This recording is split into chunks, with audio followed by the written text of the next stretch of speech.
Here. All right, we're up and running. So thanks for having me again this morning. I'm excited about this week's topic because I left you guys hanging about this topic last week. So one of the more controversial topics I'll teach or speak on or share on is pricing and the whole pricing realm of the industry, and how I'm going to try to challenge the way we've been doing this and challenge the way we've been doing things and try and get you to think differently and outside the box. So I attribute my thought process and my knowledge and what I share with you today from a good veteran mentor of mine, Jackie Leavenworth. I don't know if anybody knows Jackie, but she was one of the people that just insightfully gave me the idea of how to change and change things up with the presentation and how we deal with pricing and properties with our sellers and our listing presentation. So I can ask you this question to kick things off. How many of us truly think that any seller thinks that other homes compare to theirs? No, they don't. They don't. So the old way of doing, or the traditional way of doing, is when we're presenting our pricing, we're using comparables. And when we're using comparables, we're kind of sending the message that these properties compare to yours, and when the sellers don't believe that they compare to yours, you start building their defense mechanisms up. They become numb to you, they become distant with you, and things like that. So I'm going to show you a way without ever using your comparables to get a home better price than what you would get it if you were to use the old-fashioned way of using comps and using things. Now, I'm not telling you we're not going to bring comps into the equation, but we're not going to bring comps into the equation at the outset of the pricing process. And let me explain to you how that works. So if we believe that sellers don't believe there's anything that compares to theirs, and all you're going to do is get them, wait, I have the better nails. I have the nicer shelves in my garage. But all we're doing is fighting with them through the process. I almost believe that a seller is going to make you take your listing at a higher price out of punishment for you suggesting that their home compared to those other homes. Would that be a fair comment? Yes. Okay. And also, if they picked the price and we had a methodology where they picked a price that was better than the price they wanted to get, they can't come back on us if they were the ones that picked the price. Would you agree? Yes. Okay. So today's process is just like a buyer presentation, a listing presentation. This is a process building it from the ground up to the ultimate moment where I'm going to get them to pick their position of where they want to be with their property, okay? So how we do that is I'm going to just go back to the presentation for the listing and my closing and asking for the order. So my close is this: Mr. and Mrs. Seller, if we can agree on price today, do you see any reason, based on my marketing presentation, what I've just presented to you, if we can agree on price, do you see any reason why you wouldn't list your home with us and our company this evening? And I wait for that response and I go for that close and that. And they'll say to me, Wade, based on what we've seen, we like your marketing plan, we like you, we like things like that. If we can agree on price, we're good to go. We would hire you. We would list tonight. And so I want to know that I have that decision, and that only thing that's holding us back is being able to come up with the price, and a price that both parties are accustomed to. Okay. And so I'll wait for them to respond to that. And if I don't get that answer, then I'm going to have to go back and go through my listing presentation and what my marketing plan and that, because I'm missing something. Because if you do a very thorough marketing plan presentation, you shouldn't get any objections. You shouldn't get anything other than, no, if we can agree on price, we thought it was amazing. We like what you do and like that. We're ready to go forward to that. So then I now build up and move into and segue into my pricing presentation and build up that process and go through that process. So the very Wait. Yeah, go ahead, please. Wait. So if we do get the objection of, well, I already have an interview with one more company, and I already set the appointment, and I want to be ethical and keep that appointment. Yes. Then I'll let you know after that. How do we respond? Okay, great question. So what I heard you say was they've got a commitment, they've got another appointment. So here I'm going to say to them, do you truly believe that you like everything you see on the marketing plan, everything that you've seen present to you? You truly believe I have the best marketing plan, the best marketing presentation, and other than price, you're without a shadow of a doubt believe that I'm the right person. Would that be a fair statement? The only thing that's holding. Well, I don't know yet. I haven't seen the other presentation. Okay, that's fair.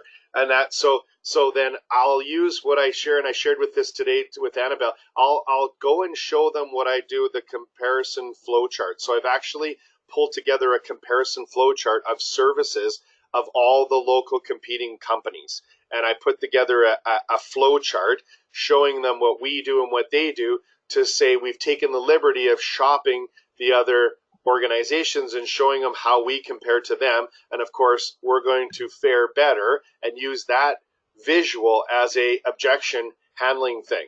The other thing might be a case that if the comparison flowchart isn't working for them and they're not convinced that what they see and how we compare from organization to organization and marketing plan to marketing plan, then I may suggest that all they need to do is have someone take care of that appointment for them. So I may ask them if it would be okay with their blessing to call the other agent or agents that they're going to be interviewing, let them know that they've made a decision, and out of respect, we're allowing them the first 48 hours to bring any potential buyer that they might have to this listing to sell it first. And I'll make that call on the seller's behalf to the appointment and the agent they have the appointment with. And a lot of times, but I still want to meet with them. No, pardon me? I still want to meet with them. I want to see what they have to offer. Maybe they have a lower commission. Maybe they have something that you're not doing. And so if that's the case, then you've got to go back and represent your marketing plan and what you've done, because you have not done a compelling job on your listing presentation and your marketing, right? Right. So if you've done a bang up job on presenting and showing what you do and how you do it, guys, you shouldn't have these objections. You shouldn't have these pushbacks. It's because your presentation and your marketing plan is not compelling enough and not convincing enough to even leave and let them. There's no decisions left here on that. I'm showing them how we compare to everybody else with that comparison visual, and I'm taking the liberty of making that deliverer of bad news out of the way and making that call on their behalf. If I'm still getting pushback, it's the only person you have to blame is you and your marketing plan and you and your presentation. I'm just being honest with you. You haven't done offer them to call the agent and to let them down. That's great. Yeah. Just imagine you call your competitors. Sorry, I got the list. Yeah, no, and they sometimes just want you to make that call for them, and would you do that for me? I would love to do that for you. And I'll call that other agent and let them know that they've got the first right of refusal for the first 24, 48 hours of the listing, and they've made a decision. We've got to list it up, and we'd like you to bring any buyers you might have to the listing in the first 48 hours. And they're grateful for me making that call, so that it's not them breaking their appointment and breaking their commitment. It's just that the one they try for the seller, because you always can get the better offer to get the sponsor that you need. Well, it's just more of a way of getting the seller to sign your agreement and giving the other agent an opportunity. Correct. That's all. Correct. I'm just trying to find a way to get past that objection. You guys are in the problem, rejection, objection business, and if you can't come up with innovative solutions, then you're going to just say, okay, fine, see the other person, and you're going to risk losing that business. I'm going to fight for that objection and fight back and push back and come up and show legally and logistically and ethically. I'm going to show ways in which I'm going to go back and dig deeper and recap and re-summarize. I'm going to stick around and fight for that. I've already spent how many days on market preparation and research and presentation time and things like that. Like, guys, you have to fight for the listing sometimes and stick around. And I'm going to fight that fight, and ethically and professionally, and I'm not going to try and get in confrontation with them. I'm just going to be able to present things and say things and do things that I could possibly overturn their possibility. Now, that said, could I ask them to maybe pre-sign the listing and post-date it and let them still meet with that person, but I'll still ask for the signature, and then I'll get them to call me after they've met the person, and then we'll activate that listing. There's that idea as well. I'm going to try and figure out where I might just sit and sleep over and ask for them toast and coffee in the morning and wait for them to meet with that next agent and fight for it, right? So I guess I'm saying to you, fight the fight. People will work with strong people. They don't work with the weaker people that just fold up and give up easily. Fight that fight and do a better job at compelling your message and your marketing plan and your sales presentations, because you haven't done a good enough job, because there's doubt in their mind still that there's someone else better and there's something else better than you, and that's the only person to blame would be me for that, if that makes sense. Yes.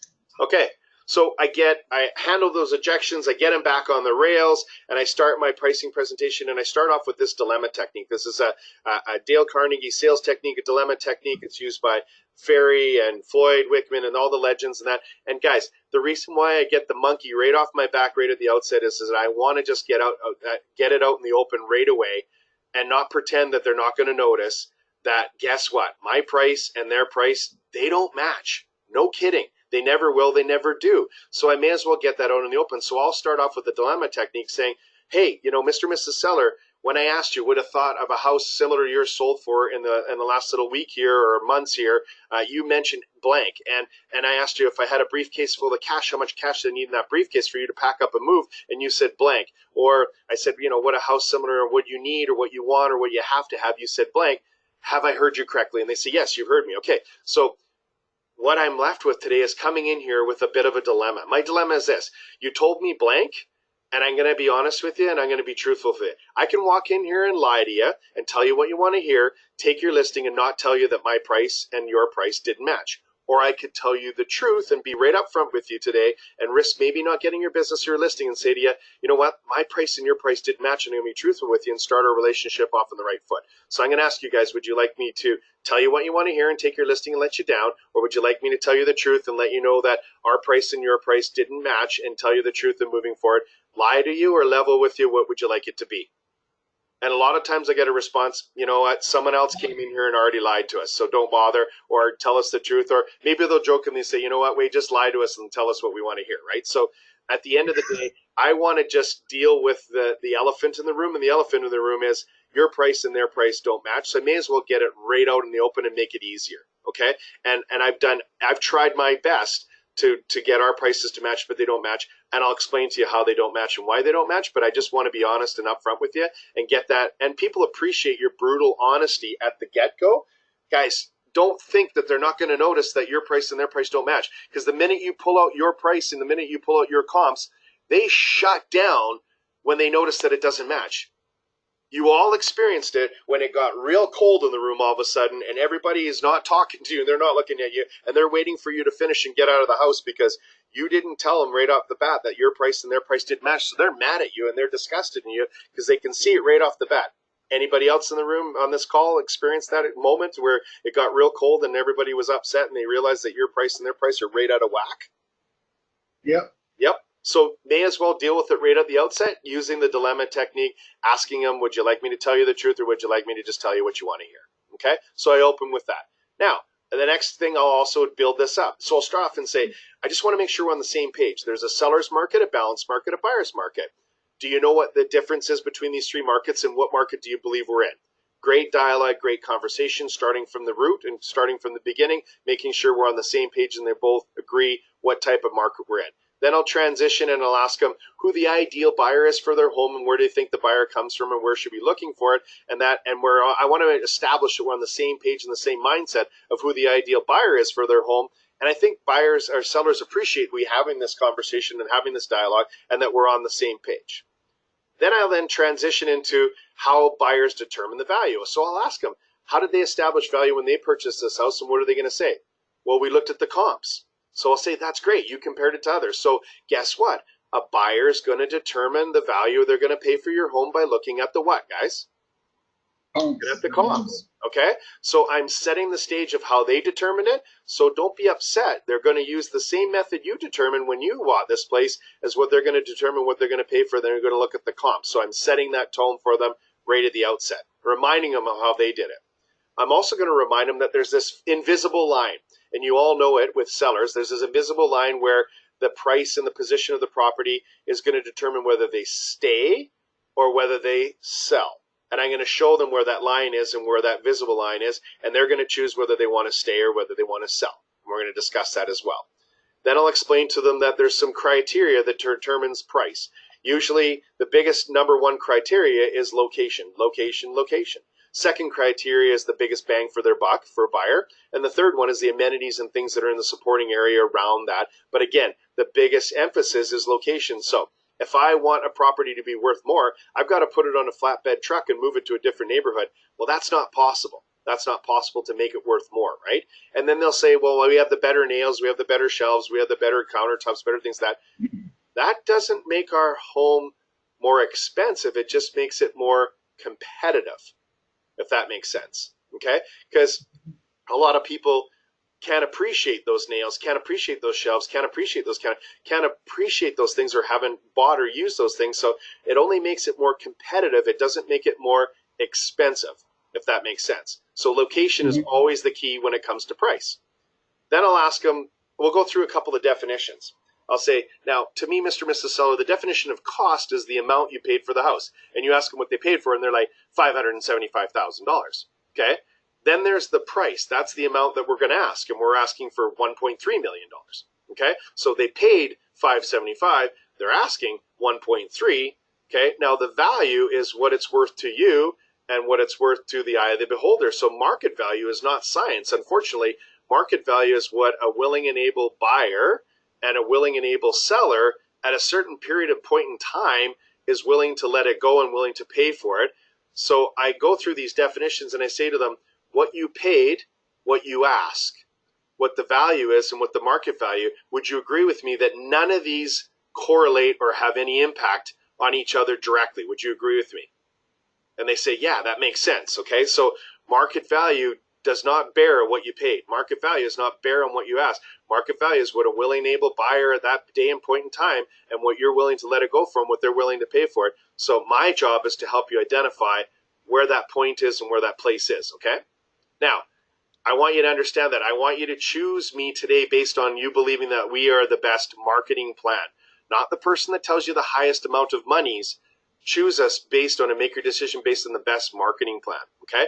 Because I can take it at whatever price you want me to take it at, and I could easily disappoint you, and I do not want to list a home for taking the sake of listing the home. I want to sell the home, right? There are agents and companies that list homes, and then there are agents and companies that sell homes. What determines the difference between that is their marketing plan. So choose today based on the best marketing plan, not on the person that is offering the highest price, okay? Now, there's a couple of things here that exact pricing is not a science, and that's one of the challenges here. So I'm going to show you the positioning and the ranges that we're going to be determining today, and at the end of the day, you're going to choose that position and you're going to choose that range, and we'll deal with that in the future here, okay? Now I'm going to move on and say to you, there are 3 pricing models in North America, in the world, okay? There are 3 pricing models. There is the wholesale pricing model, the retail pricing model, and then there is seller pricing model. Let me just give you an idea what they mean. Wholesale, the most successful pricing model in the world. Example, Costco, Walmart. Costco, their wholesale model is bigger bang for the buck, and it's only around for a week or two and then it's gone. Walmart, they're the lowest price is the law. So they have a happy face little thing that slashes and whips the prices and does it and reduces them in that. And would you agree with me that wholesale pricing mentality of bigger bang for your buck and the lower price law is the single most successful pricing model in the world? Would you agree? And they would say, yeah, absolutely. So you can understand that that same pricing model with your property would create the same results as it does for Costco and Walmart. Now, the retail marketing is, for example, in your neck of the woods would be like Target. Okay? In Canada, we call it Target. But Target's model is if something doesn't sell, then we put it on sale. Okay? And so here we have lots of retail examples of property or of retails and that pricing models where they just keep putting things on sale, putting things on sale, putting things on sale, and people are just waiting and waiting until it's at rock bottom pricing. And a lot of these retail pricing models end up putting themselves out of business and losing so much money based on the retail pricing model. So that's retail pricing model. And then there's the seller's pricing model where sometimes a seller just wants to keep their property and price it and keep it more than they want someone else to buy it. And today I'm going to try and help you figure out what's the best pricing model for you and your property today when we discuss that. Okay? Now, not only does the retail pricing or the wholesaler or seller pricing model have an effect on you and whether you sell or stay, but that same pricing model has an effect on the length of time and the amount of time it's going to take to do this. I don't know how much time you guys have, but let's just go through this. So in your neck of the woods, what is the average days on market from activation till subjects? What's the average time right now for days on market? Let's say 14. 14. Now, would you agree with me there? How long was the average escrow time after that, after subject removal? How long is that time allowed for? 30 days. 30 days. So would you agree with me? The start to finish process at retail market value would be more like 45 to 50 days start to finish. Would you agree with me at retail value? Okay. Yes. All right. So we need to remind them that the time is actually 50 days or 45 days. It isn't the 14 days. Okay. So if we price it right and we price it at market value, it should be a 50-day, 45-day process. It can be shorter than that if we sharpen our price and go with a wholesale model. It can be longer than that if we just try it. Okay. So determining the time is that you pick the length of time based on the price you pick as well. Okay. And we need to understand that importance. And the good news is that I have all the time in the world. Now, here's a statistic here in that. I don't know if you know this, Mr. and Mrs. Seller, but the market value, if I list it at market value, you have a 95% chance of selling.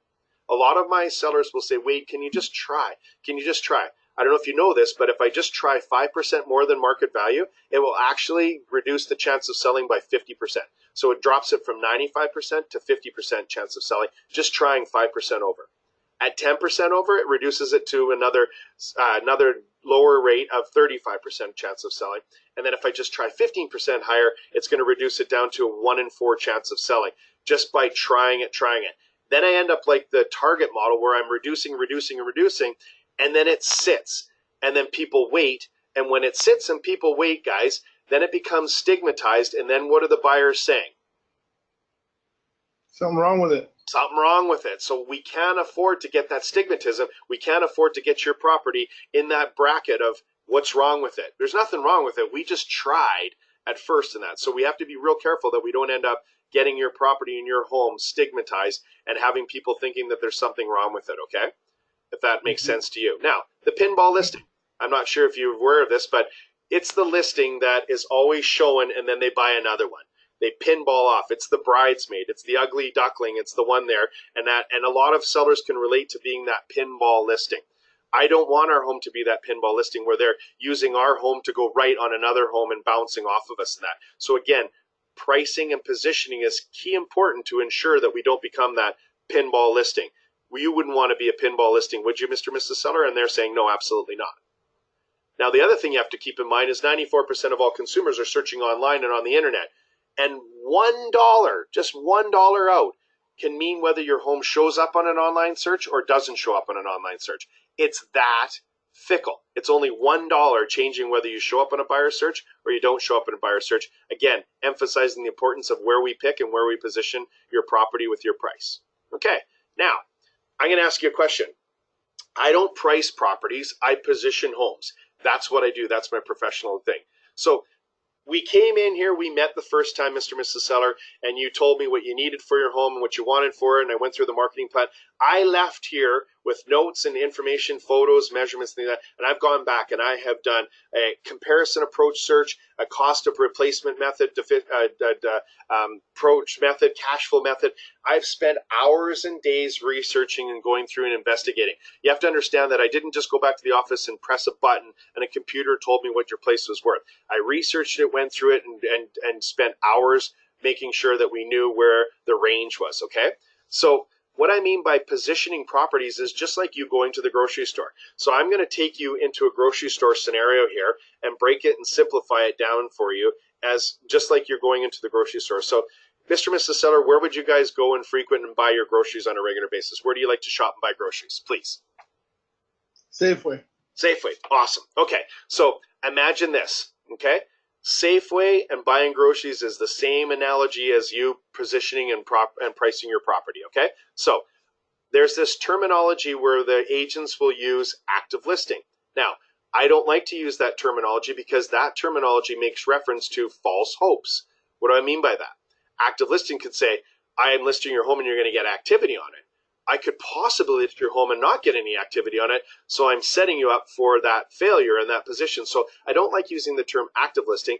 I like to use the term that those are the competition or the enemy. Those are the people that when you go to Safeway, you pick all your groceries, you put them in the basket. You're getting ready and you're going to, and you go and look for the shortest line in the Safeway checkout stands and the people with the least amount of items in their grocery cart. Would that be a fair comment? You're looking for that shortest line and the people with the least amount of items. So right now, currently, there are 5 people in competition, in line, like you can see here in this photo, in line competing and trying to pay for their groceries. And the prices are the following: $9.99, 1.1, 1.2, 1.4, 1.45. Those are the prices of the people that are waiting in line, the competition, the enemies, not the active listings, but the people that you're up against, okay? So that's the range of the line that you're in, grocery store lineup, and that. Now, what happens is each day, as somebody new comes on the market, that line gets longer. And each day, as somebody repositions their price of their property, they cut in line and go ahead of you.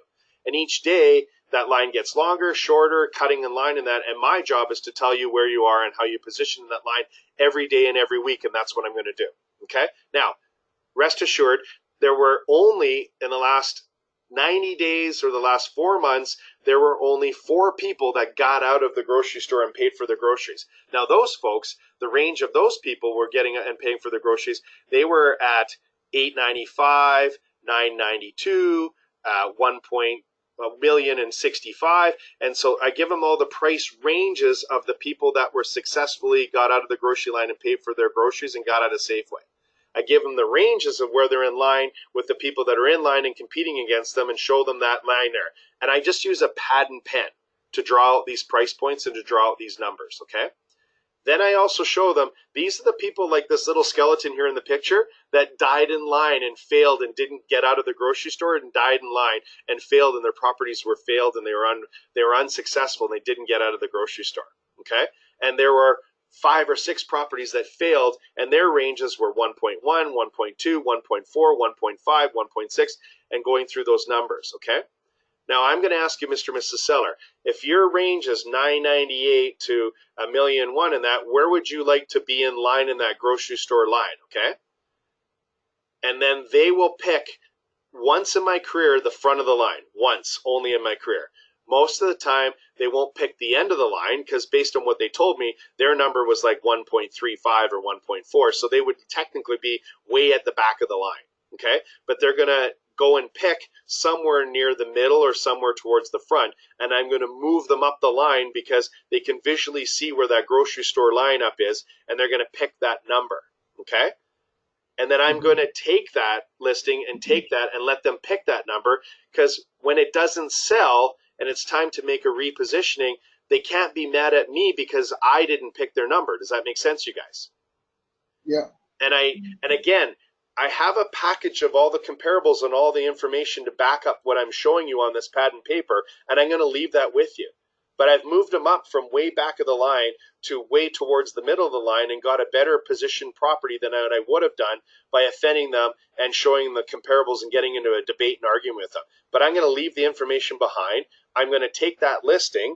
Now, I'm going to just close with this. I'm only taking that listing if I know that they need to, have to, sell. If there's no mo, guys, then there's no go. Okay. Now, in your marketplace, there might be still a bit of a seller's market going on, and that's fine, and you can try. But if I'm going to try, at the same time I take the listing, I'm going to request them to ask them to help me help them. What I mean by that is that I'm going to ask them to give me a pre-signed repositioning, repricing of their property, and I'm going to ask for that in the first 14 to 21 days of the listing. I'm going to take it at the listing presentation.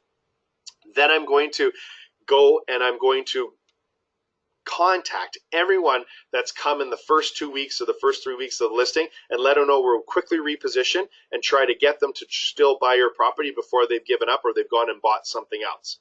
So could I ask you, help me help you? I don't want to leave money on the table, so I'm going to ask you to pre-sign and give me permission to put through a repositioning in the first 14 days of this listing so I can go back and capture those buyer leads before they go and buy something else and we lose them. Would that be okay with you there as well? Okay, so they've picked a better position in the line than what they thought they were going to do. I'm not going to get reprimanded and they're not going to be upset because I'm not showing them comparables, which they don't think compare anyway. I've got a better position property. I know that they have to sell or need to sell. And if they don't have any mo and I can't get price and I can't get motivation, then I'm just going to thank them for their time and bid them farewell, right? Again, if I know there's motivation and I need to try, I'm going to take the listing and I'm going to work the listing. I'm going to ask them to help me help them and get a repositioning of the price at the initial listing appointment and try for that as well. Okay? Mhm. And when I leave, they can only assume that everything I'm showing them on this pad and pen of the Safeway analogy, it's all in the package and it's all there. So the silent assassin of analytical is just wanting to get their hands on that package when I leave, and I'll leave it with them in that, but I'm not going to use it to confuse them that. And I honestly believe that none of us can explain the comps and explain all your spreadsheets and all that, and you're confused and they're confused, and now they're upset and they're going to punish you and make you list it way higher than what you should because you insinuated something compared to theirs and you did a terrible job and a confusing job of explaining what their price point was based on the comparison method. So I simplify the process by using the grocery store analogy and breaking it down. They get that. They get what it means to stand in line and where the range of numbers are. They get what the range of numbers that they were successful to pay their grocery stores, and they get the range of numbers that people had that failed and died in line, like this poor guy with the skeleton here in line at the grocery store. Does that make sense to everyone in that how it's easily a situation where I can move them up the line with what they thought they needed and asked and wanted for it? I got them to pick. I didn't have to offend them and be punished and show them comps and that. I still used my comps and still left the package behind, but I've got a better positioned home and possibly a repositioned pre-signed price reduction, and I got a better listing, and I know that there's motivation, so I'm going to take it and work it, and I didn't lose the listing and I didn't lose the business. And I'm not going to get blamed because it was them that picked the position and the price in line at the outset of the presentation. Any questions or any thoughts on that? Any comments on that, using that grocery store analogy and breaking it down to a simple example like that, like Safeway? No, but I do. So typically I do a one-step presentation. Sure. I don't do a two-step like maybe you had mentioned that you came back and, Yes. So I kind of do the pricing presentation right away. And I do have my number in mind when I'm in there, but after I tour the house, I may change it. Right. Mentally, and I typically ask them what they think their house is worth, and 50% of the time I don't get an answer. They want to know what I think first. Okay. So two things there. Number one is I will always educate the benefits to a consumer of using a two-stop agent versus a one-stop agent, and the importance to them, and the thoroughness and the lack of risking and leaving money on the table with a one-stop agent versus a two-stop agent. So I'll use that in my presentation and my process of educating them on the benefits to them of using a two-stop agent versus a one-stop agent. And I'll also explain to them that the magnitude of time I'm going to be taking on going through their pricing process, that I would ask them for a handshake and that the commitment that they would wait to hear what I have to say before they make a commitment. And 90% of the time that works with my two-stop process, Jamil. And that allows me to not wing it and wing my thoughts and process of my pricing and that, and changing my mind last minute in that, and doesn't allow me to be not as convincing when I am doing the analogy with the grocery store and things like that. Like, because I don't want to risk changing my thoughts and changing my feelings and being doubtful in the back of my mind as I'm going there on my first stop. So I highly recommend a two-stop process. You got to educate them on the benefits to them of a two-stop process agent and the pricing and not leaving money on the table. And you got to explain to them, you got to ask for the commitment for them to wait and not make a decision before they meet with you. And I'll also ask them when they're interviewing and when they're interviewing, so I can make sure that I'm not going to get sabotaged on that standpoint as well. So are you saying don't take the listing if they're willing to give it? Come back? I'll take it if I get it, and I'm always prepared to do it in one stop, but I'm also going to explain to them the benefits to them and the magnitude of the money involved here and the importance of doing a two-stop process for them versus a one-stop. But I'll take it if I get it in one stop. Don't get me wrong. I'll be ready to take it. I just find that when I'm changing my mind like you're changing your thoughts on prices you go through and things like that, I'm not as convincing and as solid and prepared at presenting my positioning presentation as I am doing it in one stop versus a two-stop, if that makes sense.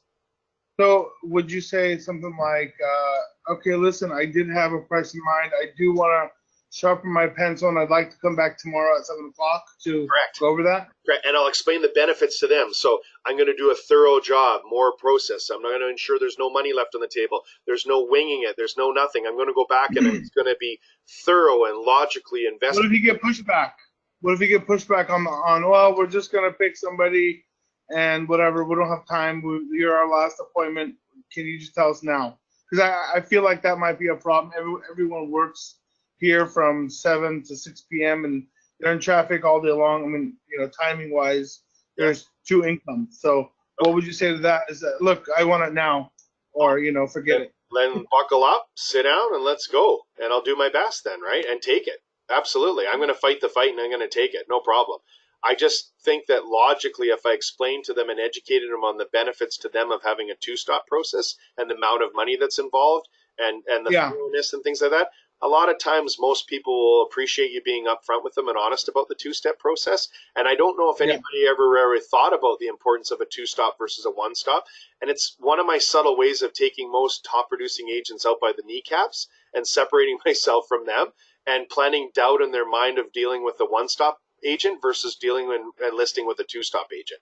But I'll take it if I have to, Jamil. Don't worry about that. Trust me, I'm with you. I'm with you if I'm getting pushback. I just find it ironically, if you do a good job of educating them on the benefit to them, the two-stop, I probably wouldn't get as much pushback as I think. Yeah, I don't know. The people over here, they're a little different than even people in other states. They're very analytical. They're all high-tech engineers, IT. They don't have time. No problem. Everyone they get home at 8 o'clock. You're forced to do that in one. If you present to them the concept of two-stop and they're still pushing back to one-stop, by all means, do it. But I think it's important to understand the things here are. I'm encouraging to think about using comps and using comps to do that. I'm encouraging you to dummy down and simplify and use their positioning like a grocery store lineup and use that concept of doing that. One stop versus two stop, don't overthink it, whatever else. If you can do a two stop, that's great. If you've got to do it in one stop, then that's even better. And that, I think for me, it's like I'm trying to use it as a selling value proposition of two stop process versus a one stop. Right. But if I got to do one stop, I'm going to do one stop. No problem. Yeah. And I guess the importance here is get the dilemma out in front, get the monkey off your back and say, my price and your price don't match. So do you want me to lie with you or level with you? They're going to tell you to tell the truth. Thank you. And then go through the process and build up the process and then simplify it and break it down to just like going to Safeway and buying groceries and you pick in the lineup where you want to be and you're going to get a better priced property and a better positioned home using a grocery store analogy than you guys pulling comparables out and graphs and flow charts and everything else and confusing yourself and confusing them and upsetting them and upsetting the process. And I think they're going to penalize you and make you take it at a higher price just for even trying to insinuate that you showed them comps and you showed them things like that. That's my own personal opinion, my professional opinion in that. And I like where I stand and where I've got position and I love the fact that they were the ones that picked where they wanted to be in line so they can never be mad at me. And I always go for the 14-day or for you guys, it's 14-day repositioning and activating that and going after the previous buyers that came through that home in the first 14 days. Sounds good, Wade. You guys have questions, Armando? Yeah, do you think it's too much to try to, so correct me if I understand wrong. What I hear is that it's too heavy for the buyer, for the Mr. or Mrs. Seller to have all in just one stop presentation. They can get confused and things like that. But on the other side, if you leave the house by the time you get to the second presentation or to close the deal, what's happening is you have one or two agents who show up, and they went to work for a couple of peanuts and one tomato. Yeah, it's a great question. So I always know from my pre-interview appointment questions, and Jamil and Annabelle in the group can share these with you. I always know who they're interviewing and when they're interviewing, so I'm always aware of whether I am in position to be able to two-stop and one-stop. It's so important, you guys, to do two things. Know what they want and need and have to have, so you got to be a better lawyer and re-paraphrase that question and do a better job at that. And you don't go there unless you know what they want or need and have to have. So What do you think it's worth? What do you think of how similar yours is? What do you think if I had cash in a briefcase? How much cash? I just keep asking until they give me a number, until they give me some. I do not want to go in until I know where I have some sort of idea what their number is. Secondly, I don't want to go in and not know who else they're interviewing and why and when they're interviewing, because I need to know in that. And so I'm going to be honest with you. I'm going to pull their company's data and their numbers and their personal production and compare them to mine, who they're interviewing and who else they're doing. And I'm going to bring that. How do we get that? How do we get them to tell us who they're going to interview? So you ask them in the pre-interviewing question. So when my assistant calls them and says, who else are you interviewing? They'll tell my assistant. But if I ask them, they won't tell. But they'll ask. So if Kelly, my assistant, calls, she'll be like, who else are you interviewing? Well, we're interviewing this person. Okay, and what day and time? Thank you. And what day? And the reason why we want to know is that we want to be prepared to show you how we compare to them and their brokerage and their numbers as well when we come to serve you and when we come to meet with you. And they go, oh, okay, great. And what if they don't want to tell you? You explain to them the importance of them, why you want to tell. Because I want to be able to come and show you physically information that shows you how their brokerage and our brokerage are different and their numbers and my numbers are different. It will benefit you tremendously by letting me know up front so that I can better show you the difference and the differentiating value proposition of how I can sell your home for more. Would you be okay with me sharing that information with me now? Oh, okay. Yeah. Okay. This is who we're seeing. This is who we're meeting in that. Now, 9 times out of 10, 8 times out of 10, you'll get the names and when they are. Sometimes you don't. So you gotta, then I'm probably only doing a one stop if I don't know who else they're interviewing and when they're interviewing. So I'll probably put on the one stop and go in there and go for the listing then. And then do you prefer to be first, middle, or last? Yeah, what do you think? Last. First. I'm going to make a courtesy call to everybody else, letting them know the good news. They listed it on the market, and you're going to get the first 24 hours to bring your buyers in to try and sell it first. You don't need to. Yeah, there's some debate about the first and last. Yeah, there always is. My personal opinion is I'm going in strong. I'm going in there. I believe that I'm going to be able to get it and do it.